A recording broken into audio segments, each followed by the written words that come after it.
feeding your curiosity, fueling our passion. Let's satisfy our quest for knowledge with today's question. To find an intermittent misfire, start by checking the engine's error codes with an OBD2 scanner. This can help pinpoint the cylinder causing the issue.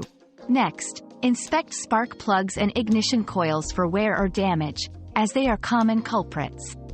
Fuel system issues, like a clogged fuel injector, can also cause misfires. If these steps don't reveal the problem, consider compression testing to check for engine mechanical issues.